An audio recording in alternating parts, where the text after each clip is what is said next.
una veritable patada a la nostra identitat, al nostre patrimoni i al nostre somni d'obrir-nos al mar.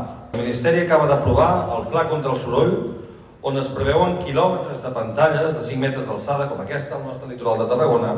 Això ha d'afectar el barri del Serrallo, a Torre Jordi, el barri del Port, l'estació, el Miracle, l'Amfiteatre, la Rabassada, la Savinosa, la Platja Llarga de Mora, Altafulla, Torredembarra, Vilanova i la Geltrú, perquè no hi passi el soroll. Sí, però tampoc les vistes al mar, ni la llum, ni la brisa, ni la fauna, ni la feina, perquè vivim també del turisme. Adif, Ministeri, poden acomplir amb la seva obligació legal sense tirar endavant solucions tan lesives com aquestes. N'hi ha d'altres.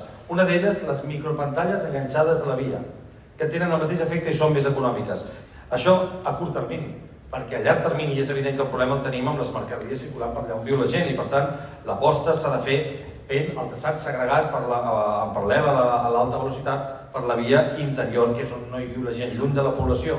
Si us plau, estimem-nos una mica i diguem que no, que Tarragona el que vol és això, vol el mar, no vol el mur, vol el mar. Gràcies.